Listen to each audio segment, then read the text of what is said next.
please rise in spirit or in body for the reading of the gospel. After Jesus was born in Bethlehem in the territory of Judea during the rule of King Herod, Magi came from the east to Jerusalem. They asked, "Where is the newborn King of the Jews? We've seen his star in the east, and we've come to honor him." When King Herod heard this, he was troubled, and everyone in Jerusalem was troubled with him. He gathered all the chief priests and the legal experts, and he asked them where the Christ was to be born. They said, "In Bethlehem of Judea, for this is what the prophet wrote. You, Bethlehem, land of Judah, by no means are you least among the rulers of Judah, because from you will come one who governs, who will shepherd my people Israel." Then Herod secretly called for the Magi and found out from them the time when the star had first appeared. He sent them to Bethlehem, saying, "Go and search carefully for the child. When you found him, report to me, so that I too may go and honor him." When they heard the king, they went and looked. The star they had seen in the east went ahead of them until it stood over the place where the child was. When they saw the star, they were filled with joy. They entered the house and saw the child with Mary, his mother. Falling to their knees, they honored him. Then they opened their treasure chests, and they presented him with gifts of gold, frankincense, and myrrh. Because they were warned in a dream not to return to Herod, they went back to their own country by another route. When the Magi had departed, an angel from the Lord appeared to Joseph in a dream and said, "Get up, take the child and his mother, and escape to Egypt. Stay there until I tell you, for Herod will soon search for the child in order to kill him." Joseph got up during the night, took the child and his mother to Egypt. He stayed there until Herod died. This fulfilled what the Lord had spoken through the prophet. "I have called my son out of Egypt." When Herod and the Magi had fooled him, he grew very angry.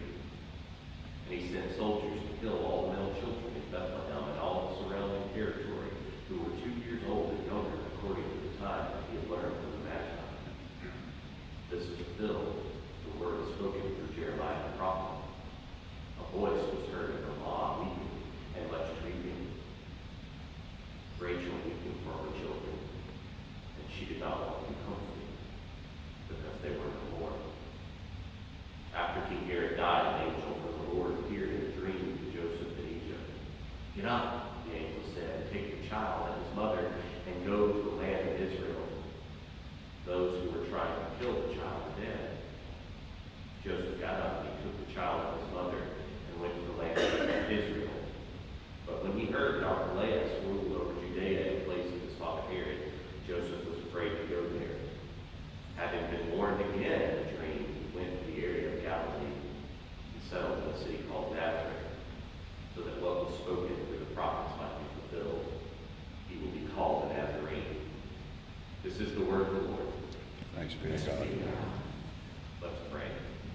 Almighty God, may the words of my mouth and indeed the meditation of all of our hearts be acceptable to you, our strength and our Redeemer. Amen. And you may be seated. It is Epiphany.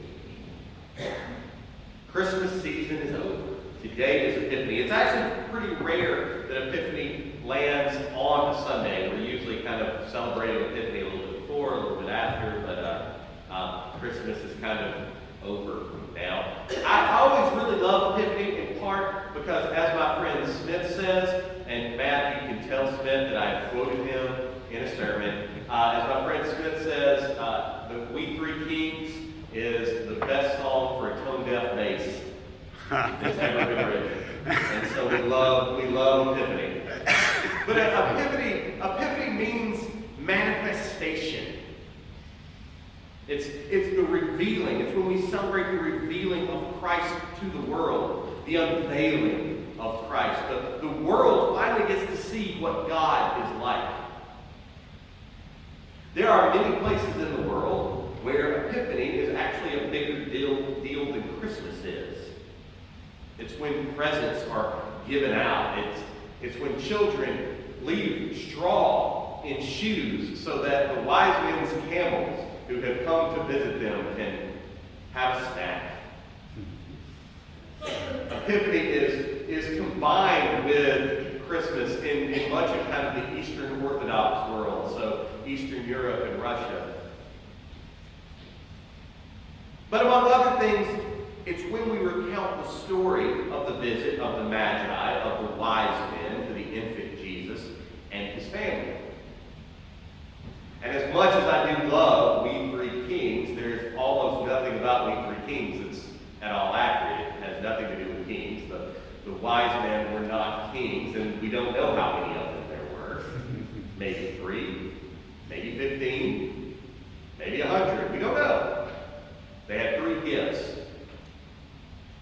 But this isn't the story of Christmas pageants, and you may have noticed that as we kept reading. This isn't the meek and mild story that we see 5 to 10-year-olds putting on every year. First off, these wise men, these magi, they were the ultimate outsiders. They were not supposed to be the ones who recognized the Messiah.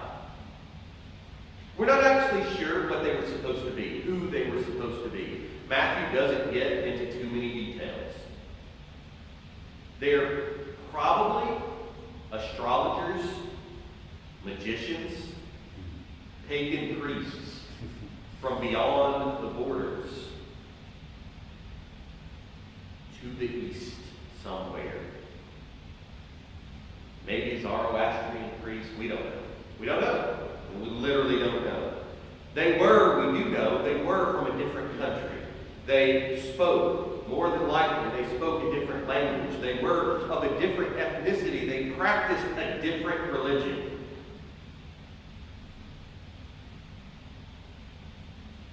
These are the very kinds of people that Herod and the high priest wanted to keep out of their country. These were not members of the right religion and nationality and ethnicity. These were not the people who were supposed to get to take part in the celebration of the coming of the long-promised Christ. But the so-called right people didn't recognize what was happening. The priests and the scholars and the kings, they didn't see. They didn't know. Instead, these magi, these smarty-pants foreigners, saw the light when no one else could. They knew something amazing had happened, even if they weren't sure what it was. But even they don't get it all right, because they head straight for where? They head for Jerusalem, the capital, the place where kings are, where priests are. But it's there that they expect everyone to know what's happening. They get to Jerusalem and say, "We've seen a star in the sky. We have followed some kind of astral phenomenon. And there is a new king. Surely you folks in Jerusalem know what's going on. A new king has been born. Surely you can tell us where it's happened." Where is the new king? Well, the fact that there is a new king is pretty obviously disturbing news to the current king. Current kings never like to hear that there's a new king. Jesus and his family, you see, live under the reign of King Herod the Great. I'm pretty sure that Herod the Great gave himself the moniker the Great, because no one else did.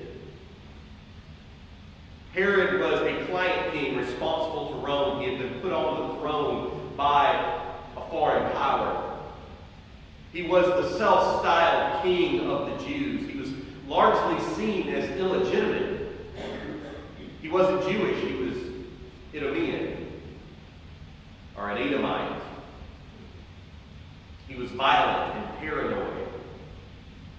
killed his own children to stay on the throne. He engaged in building projects to keep the people on his side. He rebuilt the Temple of Jerusalem. He built whole cities that he named after himself. He was a very devout practitioner of Judaism when it suited his purposes. And when it didn't, well, he could party with the best friend. He hears that there's a new king, and he nervously calls the religious establishment to come and talk to him. Now, these folks didn't get along with each other. Herod and the priest were not exactly fans of one another, but he calls them. This should tell you how nervous he is. He calls the presidents of the religious colleges and the large church pastors, and they point him towards Bethlehem. Little Bethlehem. A tiny city, not even town, a village of just a few hundred people. I wonder if they were embarrassed. I wonder if one of the reasons they refused to believe that the Messiah could arrive is that they missed it. And these wise men, who they would put in quotes as wise men, they saw it. Surely these magi, these astrologers from the east, surely they weren't able to see what the good religious folks could not. They say he's supposed to be born in Bethlehem. So Herod goes back to the magi and says, "Good news. We figured it out. Go to Bethlehem. This is where he's supposed to be. Go to Bethlehem and find this child. And when you do, bring me word so that I can go and pay him homage, that I can go and worship. Because that's totally what I'm going to do." And they say, "Okay." Don't sound too wise to me in this moment. But they go and they find Jesus. They find this child in a little house probably built into the side of a hill where the poor folk live, with 4 or 5 generations of family living in 2 to 3 rooms. And this young peasant girl has her child, this little, probably half malnourished child, sitting in her lap. And this is not what they were supposed to find when they went out searching for a king.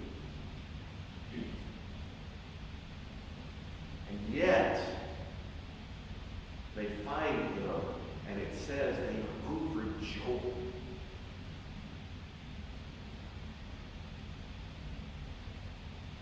You're overcome with joy. Can you just imagine the look on Mary's face